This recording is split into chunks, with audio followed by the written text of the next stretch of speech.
Você sabe o que é aspecto verbal? Não?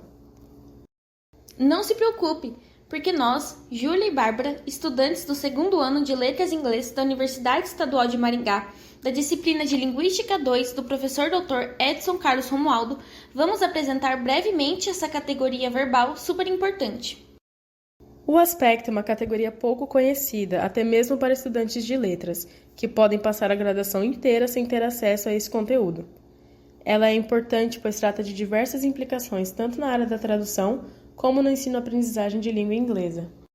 Segundo Rafferty, o aspecto é uma categoria verbal que define a perspectiva a partir da qual o falante olha um estado, evento ou atividade.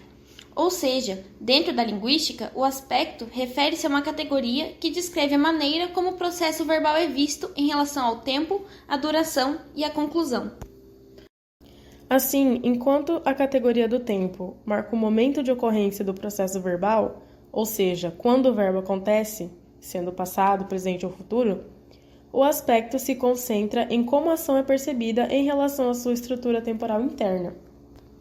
Para Costa, a categoria do aspecto pode ser classificada em relação à sua constituição temporal interna e é dividida em perfectiva, quando não há interesse em marcar a duração do evento, e imperfectiva, quando há intenção de marcar a duração.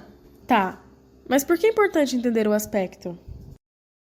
O tempo e a duração das ações são fundamentais na linguagem, porque nos permitem comunicar eventos, organizar informações, expressar relações temporais, estabelecer contextos e transmitir nuances do processo verbal. Esses elementos são essenciais para uma comunicação eficaz e uma compreensão precisa da língua. Além disso, essas informações também permitem estabelecer relações temporais para as interações linguísticas. Isso é importante para determinar a relevância de uma informação em relação a um determinado momento no tempo e para situar o discurso em um contexto temporal mais amplo. Após essa breve introdução, deixamos claro que nosso objetivo não é falar da questão aspectual no português, mas sim mostrar a importância dessa categoria nos estudos da língua inglesa e como ela se difere nessas duas línguas. Você sabia que a diferença entre ser e estar é aspectual? Isso mesmo! No inglês, ambos são representados pelo verbo to be, diferentemente do português, que possui os verbos ser e estar. Suas diferenças se dão pelo caráter transitório do verbo estar e pelo caráter duradouro do verbo ser. Essa é a diferença entre as línguas que confunde os falantes de inglês quando vão aprender português e confundem ser com estar, como visto no trecho do vídeo a seguir. Mas eu sou feliz com o português que é eu falar. Essa distinção entre ser e estar enquanto noção aspectual foi determinada pelo linguista John Robert Schmitz em sua tese de doutorado nomeada A ocorrência de ser e estar em orações predicativas e o ensino de português para falantes de inglês. No vídeo, ao falar "Eu sou feliz com o português eu falo", o youtuber se refere ao fato de aprender português e estar, transitoriamente, feliz com o nível alcançado até o momento do vídeo, visto que, se ele continuar estudando, pode melhorar seu português. Ao longo do vídeo, é observado que o youtuber troca o verbo ser pelo verbo estar em diversos momentos, ambos referentes ao verbo to be no inglês. E é esse o fenômeno trabalhado por Schmitz em sua obra. O perfect aspect em inglês é usado para fazer referência a estados delimitados, seja no presente, present perfect, ou no passado, past perfect. Existe também a diferença entre verbos que se referem a ações e verbos que se referem a estados, como vimos anteriormente no uso do verbo to be para ser e estar.